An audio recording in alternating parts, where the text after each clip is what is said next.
नमस्कार दोस्तों, नई क्लास में आपका फिर से स्वागत है। आशा करता हूँ कि आप सभी अच्छे होंगे। आज फिर मैं दोस्तों आपके लिए मोस्ट इम्पोर्टेंट हरियाणा जीके और इंडिया जीके क्वेश्चन लेकर के आया हूँ, जो आपके सीटी एग्ज़ाम 2025 के लिए काफ़ी इम्पोर्टेंट क्वेश्चन हैं।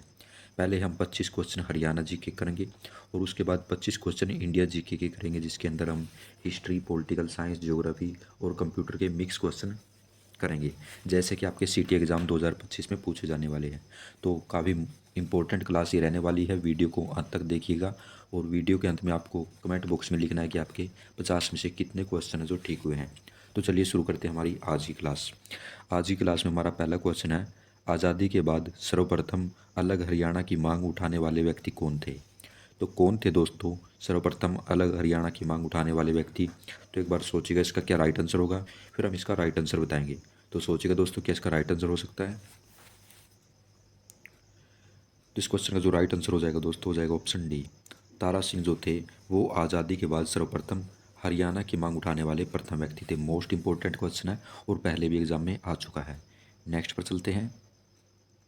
नेक्स्ट क्वेश्चन है, हरियाणा राज्य की प्रथम कहानी किसे माना जाता है? तो किसे दोस्तों हरियाणा राज्य की प्रथम कहानी माना जाता है? एक बार सोचिएगा इसका क्या राइट आंसर होगा। मोस्ट इंपॉर्टेंट क्वेश्चन है, पहले भी एग्जाम में आ चुका है। तो इसका जो राइट आंसर हो जाएगा दोस्तों, हो जाएगा ऑप्शन बी। लड़की की बहादुरी को जो हरियाणा राज्य की प्रथम कहानी माना जाता है। ये प्रथम कहानी थी, क्या थी? लड़की की बहादुरी। और किसने लिखी थी दोस्तों? तो ये लिखी थी माधव प्रसाद मिश्र ने। ये भी आपको याद रखना है, माधव प्रसाद मिश्र ने जो इस कहानी को लिखा था और यही हरियाणा राज्य की प्रथम कहानी थी। नेक्स्ट पर चलते हैं। हरियाणा राज्य का सर्वोच्च कृषि पुरस्कार कौन सा है? तो कौन सा पुरस्कार दोस्तों हरियाणा राज्य का सर्वोच्च कृषि पुरस्कार है? एक बार सोचिएगा इसका क्या राइट आंसर होगा।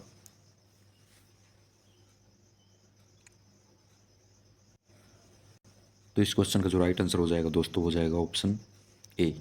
चौधरी देवीलाल पुरस्कार है जो हरियाणा राज्य का सर्वोच्च कृषि पुरस्कार है। मोस्ट इंपॉर्टेंट क्वेश्चन है।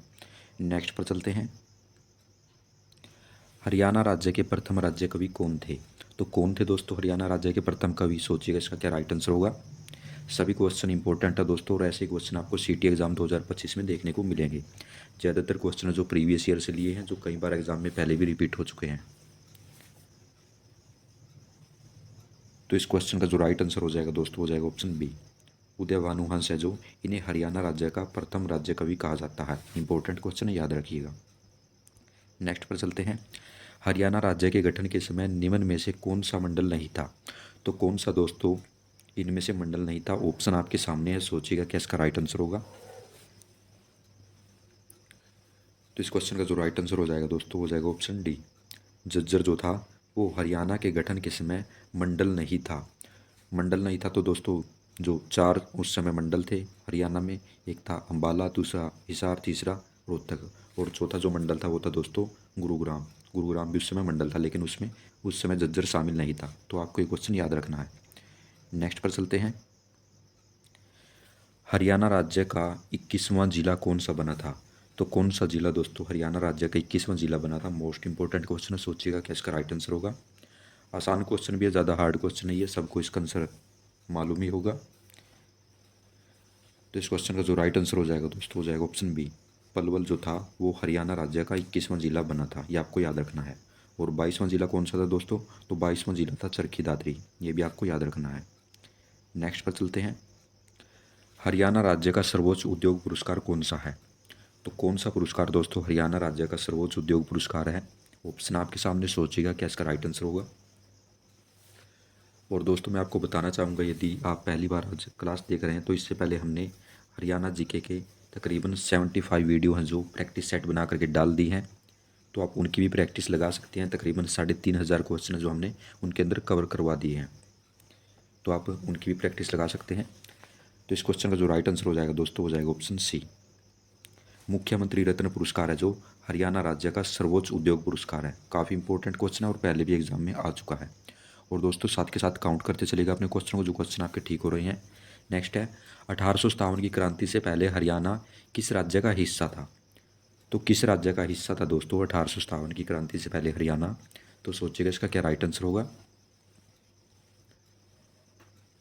तो इस क्वेश्चन का जो राइट आंसर हो जाएगा दोस्तों, हो जाएगा ऑप्शन ए। उत्तर प्रदेश राज्य का हिस्सा था हरियाणा 1857 की क्रांति से पहले। तो ए है जो इसका राइट आंसर हो जाएगा। और दोस्तों यदि आपसे पूछा जाए कि 1858 के बाद जो हरियाणा को किस राज्य में मिला दिया गया था, तो ये मिला दिया गया था दोस्तों पंजाब के साथ। ये भी आपको याद रखना है। नेक्स्ट है, किसे करनाल एक्सप्रेस के नाम से जाना जाता है?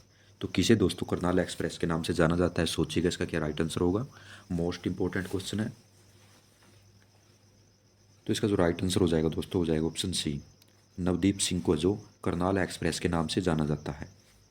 नेक्स्ट क्वेश्चन पर चलते हैं। किस झील को पक्षियों का स्वर्ग कहा जाता है? तो किस झील को दोस्तों पक्षियों का स्वर्ग कहा जाता है? ऑप्शन आपके सामने, सोचिएगा एक बार क्या इसका राइट आंसर हो सकता है।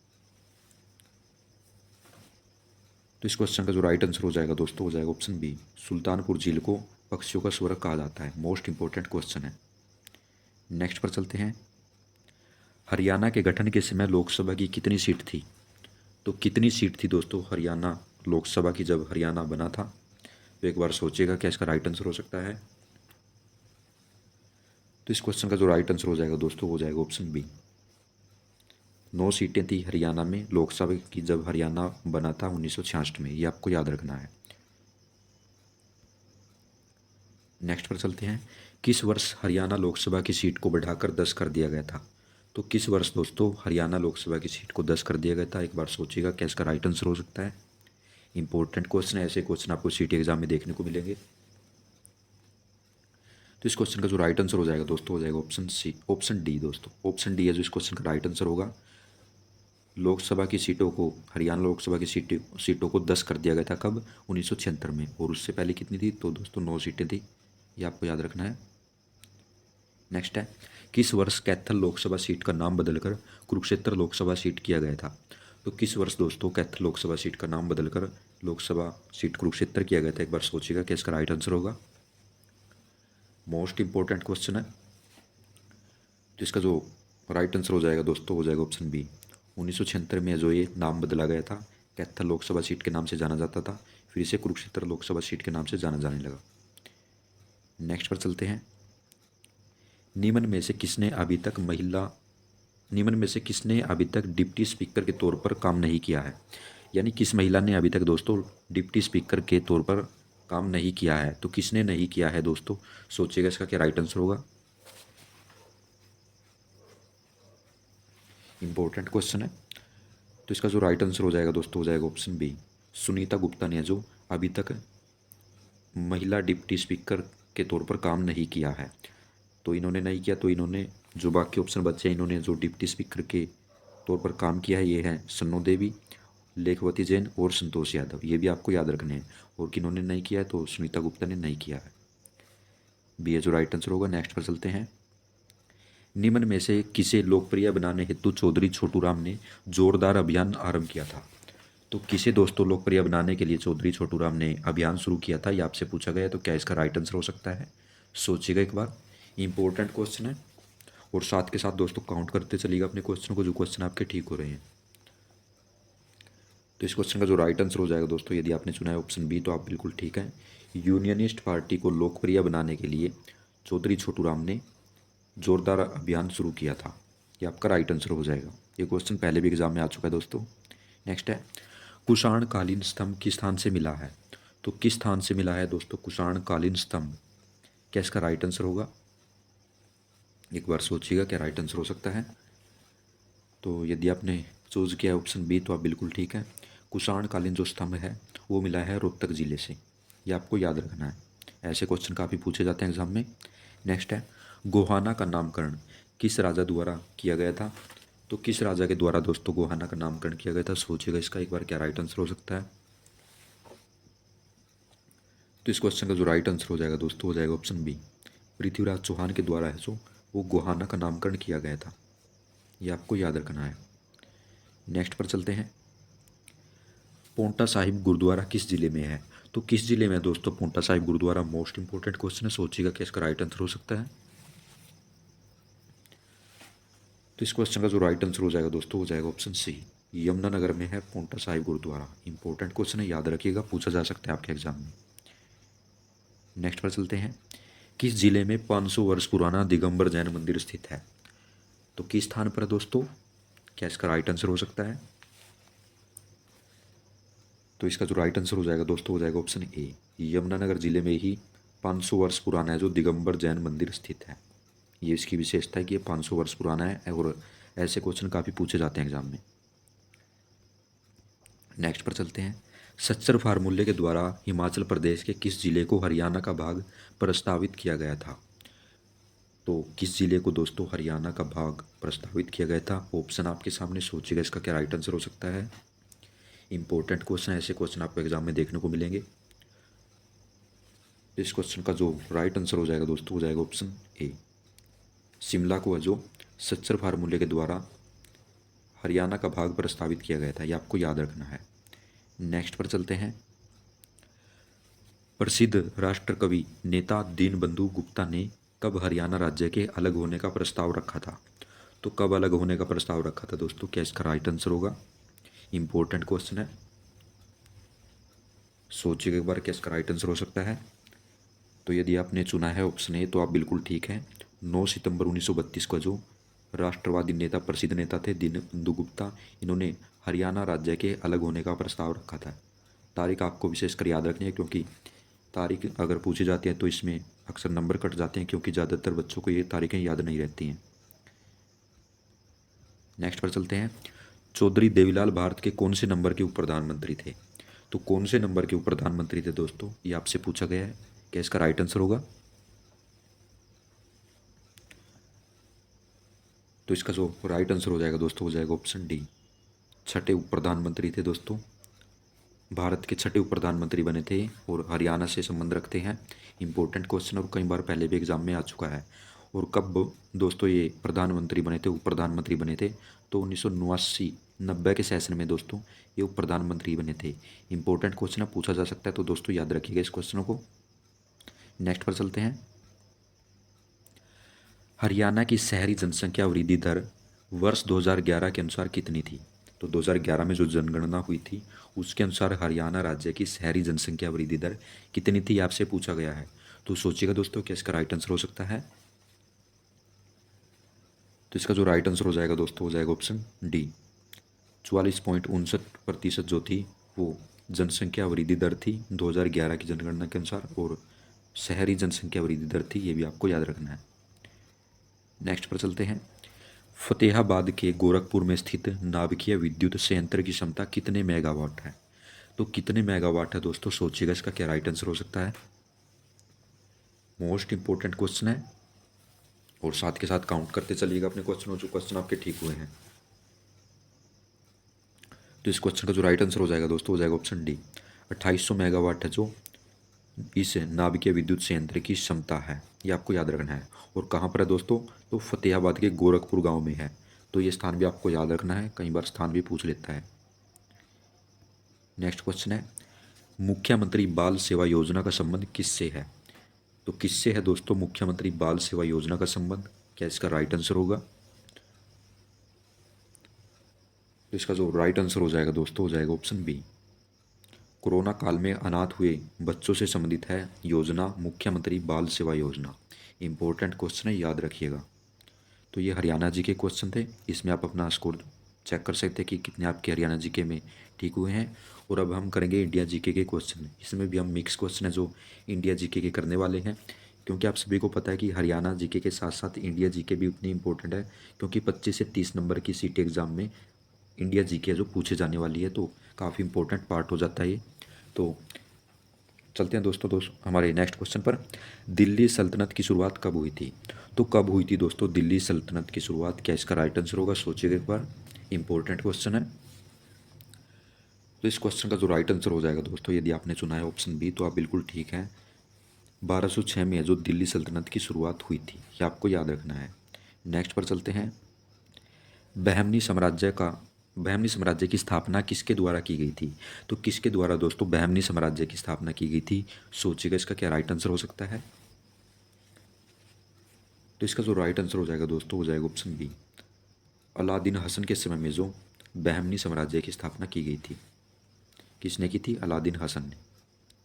नेक्स्ट पर चलते हैं। विजयनगर शासकों में सबसे प्रसिद्ध शासक किसे माना जाता है? तो विजयनगर का नाम आपने ज़रूर सुना ही होगा यदि आप तैयारी करते हैं। तो इनमें सबसे प्रसिद्ध शासक कौन हुए हैं? तो एक बार सोचिएगा क्या इसका राइट आंसर हो सकता है। तो इसका जो राइट आंसर हो जाएगा दोस्तों, हो जाएगा ऑप्शन ए। कृष्णदेव राय को जो सबसे प्रसिद्ध शासक माना जाता है विजयनगर शासकों में। काफ़ी महान शासक थे और काफ़ी युद्ध इन्होंने लड़े थे। नेक्स्ट है, पल्लव वंश की राजधानी क्या थी। तो क्या थी दोस्तों पल्लव वंश की राजधानी, एक बार सोचिएगा इसका क्या राइट आंसर होगा। तो यदि आपने चुना है ऑप्शन ए तो आप बिल्कुल ठीक है, जो कांचीपुरम है वो पल्लव वंश की राजधानी थी। तो ए है जो इसका राइट आंसर हो जाएगा। नेक्स्ट पर चलते हैं, तारिक ए दिलकुश पुस्तक के लेखक कौन है। तो कौन है दोस्तों, पुस्तकों से संबंधित काफ़ी क्वेश्चन पूछे जाते हैं, चाहे वो हरियाणा से संबंधित हो या ही सेंट्रल लेवल से संबंधित हो। तो काफ़ी क्वेश्चन आपको पुस्तकों से संबंधित देखने को मिलेंगे, हर बार एग्जाम में आते हैं। तो एक बार सोचिएगा क्या इसका राइट आंसर हो सकता है। तो इस क्वेश्चन का जो राइट आंसर हो जाएगा दोस्तों, हो जाएगा ऑप्शन सी। भीमसेन है जो वो थे तारिक ए दिलकुश पुस्तक के लेखक, ये आपको याद रखना है। और अब देख लेते हैं भारतीय राजनीति के क्वेश्चन, संविधान के क्वेश्चन। नेक्स्ट क्वेश्चन है, संघ लोक सेवा आयोग के अध्यक्ष की नियुक्ति कौन करता है। मोस्ट इंपॉर्टेंट क्वेश्चन है। तो एक बार सोचिएगा क्या इसका राइट आंसर हो सकता है। तो इस क्वेश्चन का जो राइट आंसर हो जाएगा दोस्तों, हो जाएगा ऑप्शन सी। भारत के राष्ट्रपति हैं जो संघ लोक सेवा आयोग के अध्यक्ष की नियुक्ति करते हैं, ये आपको याद रखना है। नेक्स्ट पर चलते हैं, निम्न में से भारत का द्वितीय नागरिक कौन है। तो किसे भारत का द्वितीय नागरिक माना जाता है। सोचिएगा इसका दोस्तों क्या राइट आंसर होगा। तो इसका जो राइट आंसर हो जाएगा दोस्तों, यदि आपने चुना है ऑप्शन सी तो आप बिल्कुल ठीक है। भारत का जो द्वितीय नागरिक माना जाता है वो भारत के उपराष्ट्रपति को कहा जाता है। और प्रथम नागरिक कौन है दोस्तों, तो भारत के राष्ट्रपति को जो प्रथम नागरिक कहा जाता है और द्वितीय कहा जाता है उपराष्ट्रपति को, ये आपको याद रखना है। और दोस्तों साथ के साथ काउंट करते चलिएगा अपने क्वेश्चन को, जो क्वेश्चन आपके ठीक हो रहे हैं। नेक्स्ट क्वेश्चन है, हैदराबाद रियासत को भारतीय संघ में कब मिलाया गया था। तो कब मिलाया गया था दोस्तों हैदराबाद रियासत को भारतीय संघ में, क्या इसका राइट आंसर होगा। तो इसका जो राइट आंसर हो जाएगा दोस्तों, हो जाएगा ऑप्शन ए।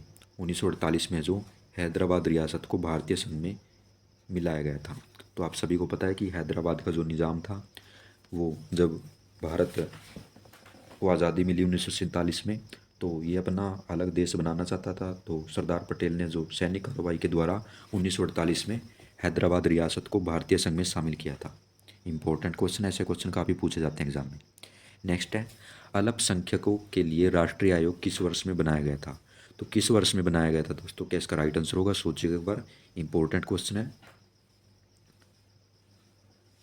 तो इस क्वेश्चन का जो राइट आंसर हो जाएगा दोस्तों, हो जाएगा 1992 में जो अल्पसंख्यक आयोग बनाया गया था। नेक्स्ट है, राष्ट्रवादी कांग्रेस पार्टी यानी कि नेशनलिस्ट कांग्रेस पार्टी के नाम से भी जिसे जाना जाता है, इसकी स्थापना कब हुई थी। तो कब हुई थी दोस्तों इसकी स्थापना, सोचिएगा एक बार क्या इसका राइट आंसर हो सकता है। तो इस क्वेश्चन का जो राइट आंसर हो जाएगा दोस्तों, यदि आपने चुना है ऑप्शन डी तो आपने बिल्कुल सही आंसर चुना है। 1999 में जो राष्ट्रवादी कांग्रेस पार्टी की स्थापना हुई थी। नेक्स्ट पर चलते हैं, बुध ग्रह पर एक वर्ष में कितने दिन होते हैं। तो कितने दिन होते हैं दोस्तों बुध ग्रह पर एक वर्ष में, इंपॉर्टेंट क्वेश्चन है। सोचिएगा क्या इसका राइट आंसर हो सकता है। तो इसका जो राइट आंसर हो जाएगा दोस्तों, हो जाएगा ऑप्शन बी। 88 दिन का जो एक वर्ष होता है बुध ग्रह पर, ये आपको याद रखना है। और सूर्य के सबसे नज़दीक का ग्रह है ये क्वेश्चन नेक्स्ट आ ही गया है। सूर्य के सबसे समीप कौन सा ग्रह है, आसान सा क्वेश्चन, सभी को पता ही होगा। तो राइट आंसर हो जाएगा दोस्तों ऑप्शन बी। बुध जो वो सूर्य के सबसे समीप का ग्रह है, ये आपको याद रखना है। और पृथ्वी की जुड़वा बहन किसे कहा जाता है दोस्तों, तो पृथ्वी की जुड़वा बहन कहा जाता है दोस्तों शुक्र ग्रह को। शुक्र ग्रह को जो पृथ्वी की जुड़वा बहन कहा जाता है, ये आपको याद रखना है। नेक्स्ट है, महाद्वीपीय प्रवाह सिद्धांत के प्रणेता कौन थे। तो कौन थे दोस्तों महाद्वीपीय प्रवाह सिद्धांत के प्रणेता, क्या इसका राइट आंसर हो सकता है। तो इसका जो राइट आंसर हो जाएगा दोस्तों, हो जाएगा ऑप्शन ए। वेगनर है जो, इन्हें महाद्वीपीय प्रवाह सिद्धांत का प्रणेता माना जाता है। इंपॉर्टेंट क्वेश्चन है और ऐसे क्वेश्चन काफ़ी पूछे जाते हैं एग्जाम में। नेक्स्ट है, संसार की छत किसे कहा जाता है। तो किसे कहा जाता है दोस्तों संसार की छत, क्या इसका राइट आंसर होगा। तो इसका जो राइट आंसर हो जाएगा दोस्तों, हो जाएगा ऑप्शन बी। पामीर के पठार को जो संसार की छत कहा जाता है। अब आप में से बहुत से कहेंगे कि तिब्बत के पठार को भी जो संसार की छत कहा जाता है। हाँ दोस्तों, लेकिन जो तिब्बत का पठार है वो जो ये एसएससी में क्वेश्चन पूछा गया था, इसके अंदर वो ऑप्शन में नहीं था और इसमें जो राइट आंसर माना गया था वो था पामीर का पठार। तो आपको ये भी याद रखना है। और यदि आप गूगल करेंगे तो उसके ऊपर भी आपको दिखाएगा कि जो दोनों पठार हैं, तिब्बत का पठार और पामीर का पठार, दोनों को ही संसार की छत कहा जाता है। तो आपको ये पॉइंट याद रखना है। नेक्स्ट क्वेश्चन है, जियोग्राफी शब्द किसने निर्मित किया था? तो किसने निर्मित किया था दोस्तों जियोग्राफी शब्द? इंपॉर्टेंट क्वेश्चन है। तो इसमें जो आपका राइट आंसर हो जाएगा दोस्तों, हो जाएगा इरेटोस्थनीज ने इसे विकसित किया था। नेक्स्ट है, दाडेली वन्य जीव अभयारण्य किस जिले में है? तो किस जिले में है दोस्तों दाडेली वन्य जीव अभयारण्य?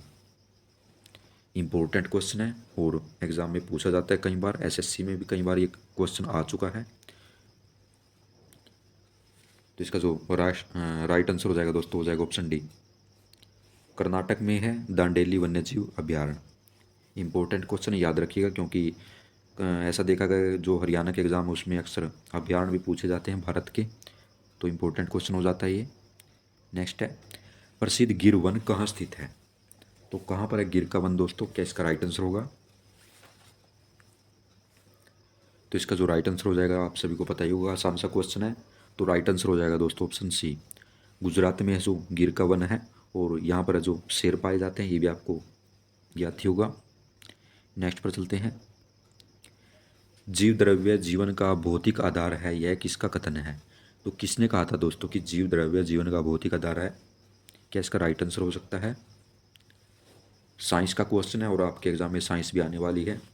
और यदि आप डेली इस क्लास को लगाते हैं दोस्तों, डेली किसी भी बुक से पढ़िए, किसी भी यूट्यूब चैनल से पढ़िए, डेली यदि आप टेस्ट लगाएंगे तो आपको काफ़ी फ़ायदा होगा और आपके एग्ज़ाम में क्वेश्चन गलत नहीं होंगे। तो इस क्वेश्चन का जो राइट आंसर हो जाएगा दोस्तों, हो जाएगा ऑप्शन सी, हक्सले को है जो वो हक्सले ने कहा था कि जीव द्रव्य जीवन का भौतिक आधार है।